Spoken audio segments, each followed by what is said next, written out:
What's up, y'all? It's your boy DK the Real, and in this video, I'm going to tell you why I'm going to stop smoking, how I'm going to stop smoking, and then at the end, I got a little bonus for you guys, little mini vlog. I'm going to bring you along my journey, kind of give you a synopsis on how I'm feeling with withdrawals and just how I'm feeling just in general, getting the mean green out of my body. So let's get into it. All right, so here's my backstory. I never used to like smoking.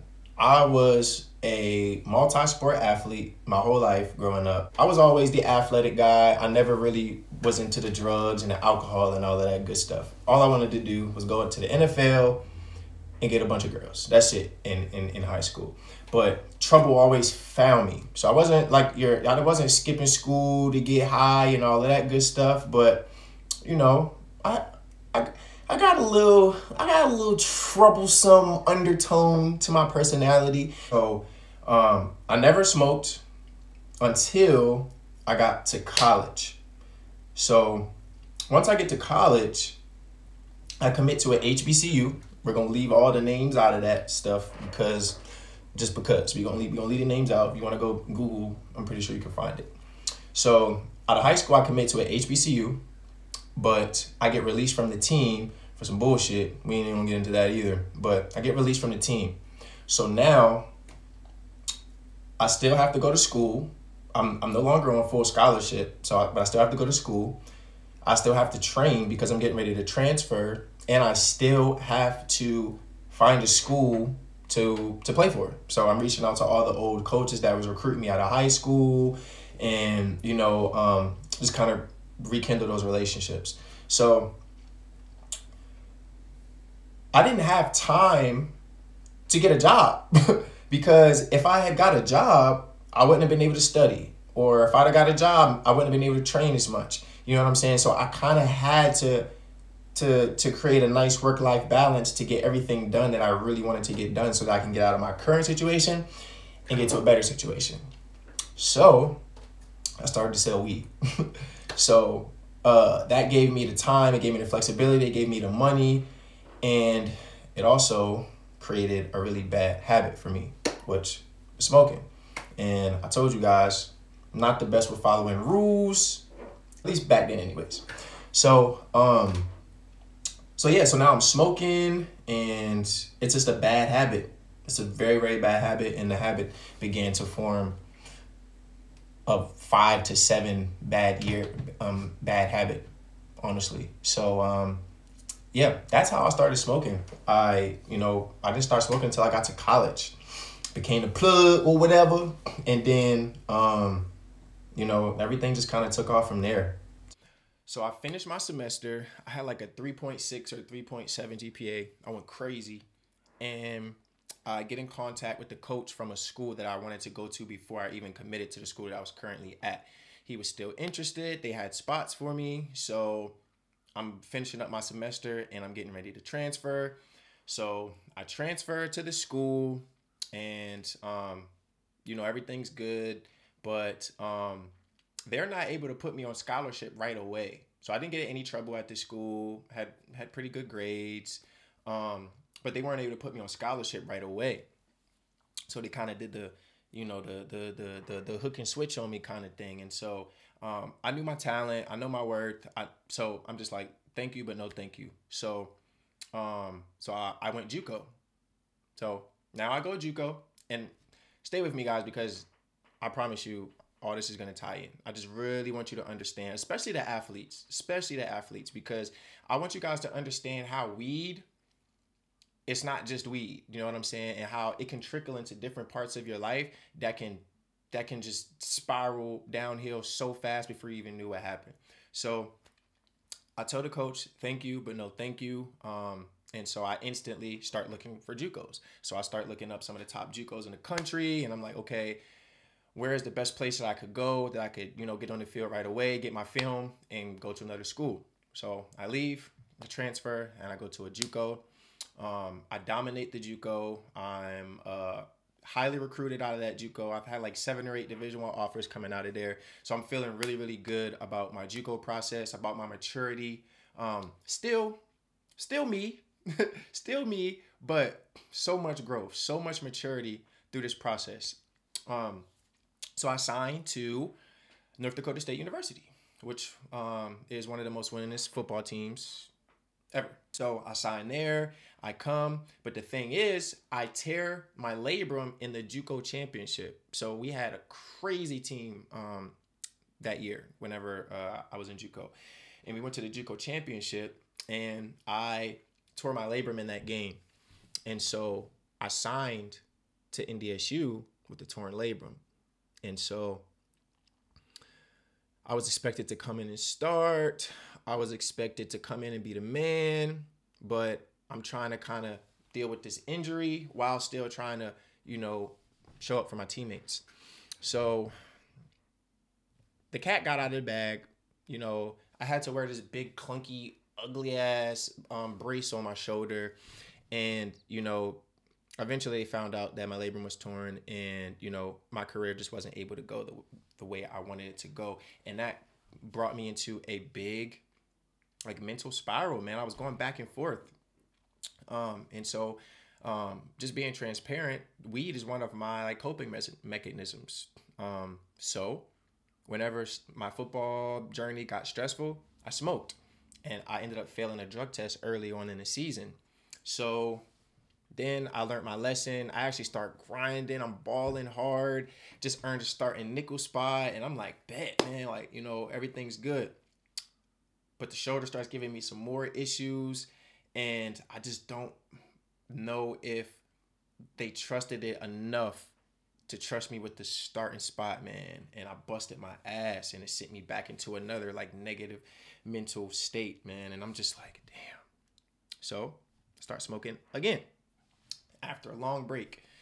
And this time I failed an NCAA drug test. And when you fail an NCAA drug test, you're out of there for at least a season. And this was my last season. So I didn't get to play my last season. My face was all over the damn news. Family super disappointed. It's just the most embarrassing, oh God, it was awful. It was awful. It was awful. And I'm like, bro, all of this could have been avoided if you just didn't smoke weed. You let weed, one, get in the way of your childhood dream, and then you let weed just have you going out sad, bro. I was going out sad, bro. I'm trying to tell you. It was bad. It was so embarrassing. Face just everywhere. In North Dakota, NDSU was like the NFL team out there. So all the fans know who you are. All the blogs are talking, and it was, oh God, it was so bad. And I had to, at that point, that was when I started to truly analyze my relationship with weed. Bro, what else are you gonna let get in your way? What else? How else are you gonna let weed hinder you from being the best version of yourself? Or how else are you gonna let weed, what other opportunities is weed gonna fuck up for you? And so, around the time that COVID hit, I really started to do some deep analyzation of my marijuana consumption habits, and I started to change. I started to use it more moderately. I started to take breaks. And at this time I started to have my spiritual awakening. So now I'm kind of, waking up to the world. I was red pilled, if you will, about women, religion, just everything, life, my accountability, myself, my mindset, and so I started to take accountability of my actions, and I started to practice things like journaling, semen retention, meditation, all that good woo-wah stuff. And it really helped me become the person that you're seeing today and the person that you guys will see along my journey. All right, so why am I stopping smoking? One of the main reasons is dependency. You just got to be real with yourself. If you're feeling like you're out in a social setting and all you're thinking about is that blunt that you took a couple hits of before you left, and you just can't wait to go home and be alone and finish your blunt and just be in your own world, and that's an issue, man. That's an issue. For me personally, man, I used to blow hella woods. Pause. But I used to smoke a lot of backwoods, and I realized what tobacco can do to you. And so then I became aware of that. And so I realized most of the time when I actually was having withdrawals, like the withdrawals that I'm going to be going through probably tomorrow, most of those withdrawals came from tobacco, not even necessarily the weed. Now, I'm not saying weed isn't addictive, because it is. I'm just saying I think that my body was more used to the backwoods or the spliffs that I was rolling, the tobacco that came with that, more so than it was the weed. Like I really believe that. And so, you know, the tobacco is a whole nother habit on itself. And so it's crazy, man. Another reason why I want to stop smoking is you just never know what's in this weed these days, man. People are lacing it with shit. You know, these growers are becoming they're becoming smart. You got indoor that are really depths, you know, and then you got mids that are passing for depths. People are spraying them with these sprays and these dyes to have them have smells and everything. I know I got a lot of homies out west who are involved in the game, so like I know what goes on, especially in the hustle culture with it. So if you're not getting it from dispensaries and, you know, from like trusted sources, you know, your weed could be very genetically modified, like a lot of our plants and you know, like vegetables and stuff that we eat, and our meat, you know. So you know, if you're a health conscious person, there's definitely a lot of, you know, like GMO weed going around, and so you're just like, bro, it's not worth it, man. I am literally my best self when I'm sober. My vibrations are high. My aura is it hits a little harder. I feel much more motivated. That brain fog and obviously that laziness that comes with smoking, especially if you're smoking indica, you know, I'm just my best self when I am sober, man. Like, I just got a different pep in my step, and I would be in a state of self-delusion if I didn't recognize the person I am when I'm sober and the person I am when I'm high. I'm a complete different person. And for the person that I am becoming and the person that I am manifesting to become is going to demand more extroversion from me. So, you know, I need to be more social. I need to get in front of the camera more. You know, I need to practice my public speak. I need to practice my enthusiasm in a way that I appeal to other people. And it's very, very hard to cultivate those traits in yourself when you're high. Because I get very introverted when I'm fried. Like I get very introverted, and I'm a pretty introverted person anyways. I'm kind of one of those like introverted extroverts. So really just depending on who I'm around and, you know, what the environment and all that stuff is, depending on like what type of energy I'll give. But when I'm high, I don't like to talk as much. That kind of spark it dies down a little bit, and people have told me multiple times, like, bro, your personality is so different when you're high. Like it's crazy, you know. And so that just comes with self-awareness. I'm just my best self when I'm sober. So another reason why I want to stop smoking is for spiritual growth. So I'm not one of those people who say like I am God. I think I am a manifestation of God, whatever God is, you know, the most high creator.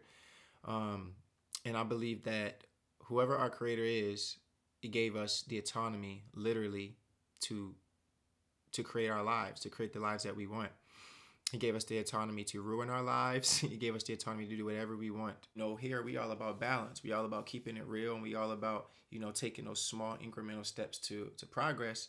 But, you know, if you don't have some sort of like spiritual alertness, then it can be very easy to get, you know, addicted to drugs, to sex, to porn, you know. And so for me, I just don't think a person who is truly in tune with themselves abuses drugs. You can use the drug, you can experiment, but I don't want to abuse drugs. I just don't. Sometimes it's all about momentum. and weed can dull your momentum sometimes. So sometimes for me, it takes about, maybe 3 or 4 days until the anxiety goes away, and the sleepless nights and my appetite. It takes me about 4 days, and I'll be back. I'll be back. So my goal is to just set an example. My goal is to set an example. I come from a family of drug dealers. I come from a family of deep rooted trauma, and so it was easy for me to sell drugs because I come from that type of environment. My older brother's in jail. He's this is his 14th year in jail because he was a dope boy. You know what I'm saying? And so I see easily how the spiritual part and the setting the example part cross hand in hand, because if I don't have the spiritual awareness and the foresight to see how my background and the type of environment that I come from can have a direct impact on the trajectory of where I'm going, then I'm blind, And so me knowing where I come from and me knowing kind of what's in my makeup, you got to go against the grain.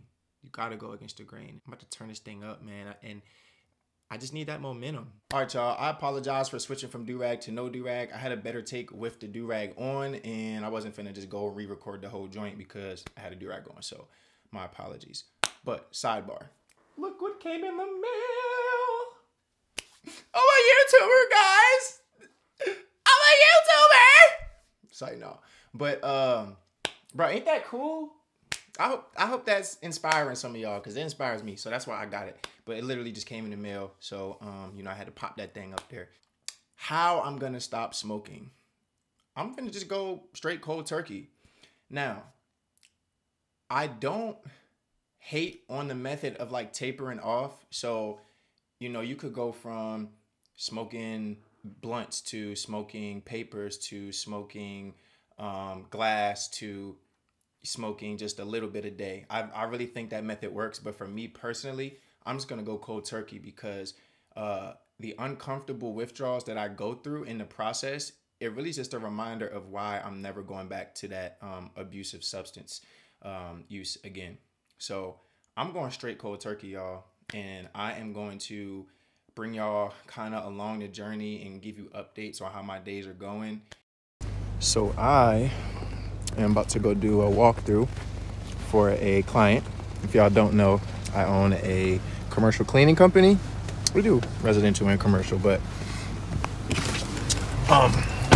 yeah. So all I had to eat today was jelly toast and some coconut water. Yeah, I'm gonna go do a walkthrough for this client. Hopefully we land them. Hopefully we're a good fit for each other, and I'm gonna go to the gym later on, and I feel okay. My appetite is whatever, but I feel okay. So I'm not gonna say that I feel like shit, because I'm hanging in there. I've actually had worse withdrawal symptoms before. Like, I'm talking bad, but that was because I was trying to like force them. So in my experience, when you're experiencing withdrawal symptoms, obviously you can't sleep. And when you try to force yourself to sleep, or you try to really lay there, you literally get the crawlies in your skin. You just feel like it's the most irritating, agitating feeling ever. Like, you literally feel like you're trying to crawl out of your own skin. So I stopped doing that. So I'm not even gonna try to go to sleep until I feel like I can actually go to sleep, because man, I'm trying to tell you, like, these withdrawal symptoms, they are agony, man. Let's see. It's 4:47 in the morning. Still haven't been to sleep. The only thing I had to eat today was some jelly toast, some coconut water. I tried to make a sandwich earlier. That didn't work. So I just drank a lot of fluids today, and I worked a lot to kind of keep myself busy. was going to go to the gym, and I was going to bring you guys along with me. And my plan was to hop in the sauna and do all that good stuff. But I got caught up with work today. I had to do a bunch of walkthroughs for some new clients, and you know, and the gym closed before I could get there. So I'm pissed about that because I was gonna kill my legs, hop in the sauna, you know, and come home and relax and then try and get some sleep. So yeah, I don't know when I'll go to sleep. The gym opens up at 8, so maybe I'll just stay up until 8. So another 3.5 or so hours. I'll just kind of work, get some stuff done. These withdrawal symptoms are, I would say they're mild right now. The biggest thing is I just can't sleep. It's very restless. I feel, I'm just agitated. I feel very agitated. I was very agitated today. So I had to be very emotionally aware today because I was very, very on edge. Yeah, man. Withdrawal sucks. It sucks. And this is why it's so, so important not to let yourself get to this point, because most people, when they get to this point, they would rather continue to smoke than go through these feelings. Seriously. And I've been there before, you know, but this is why I'm making this change. And this is why it's going to be permanent this time, because God, I feel like a damn crackhead, bro. Like, for real, it's I'm not judging myself, but I'm just like, I'm tired.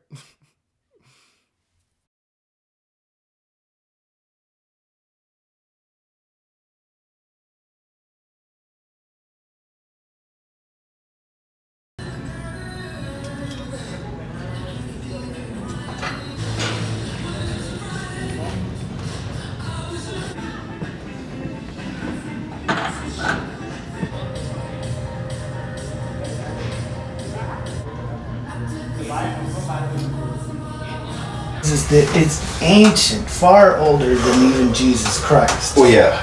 So are the pyramids, though, right? I mean, what do you? Yeah. Jesus is only 2,000 years old. So. Yeah.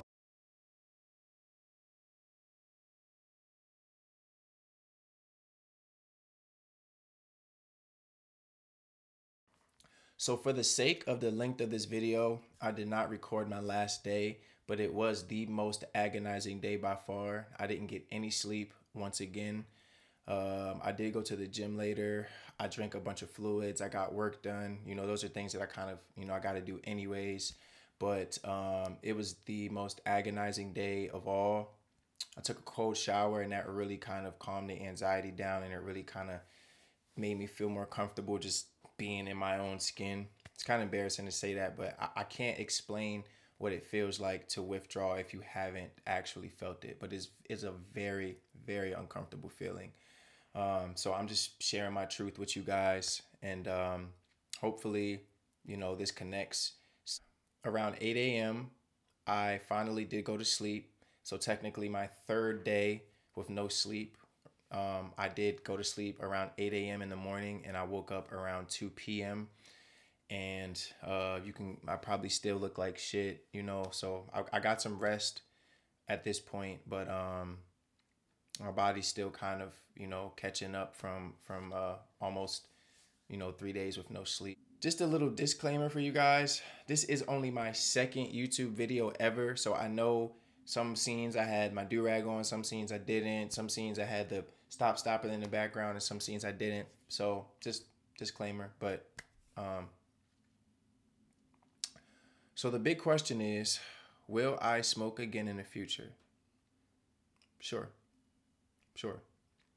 And I'm not promoting the uses of drugs, by the way. But will I ever be a stoner again? Hell no. Absolutely not. Peace out, y'all.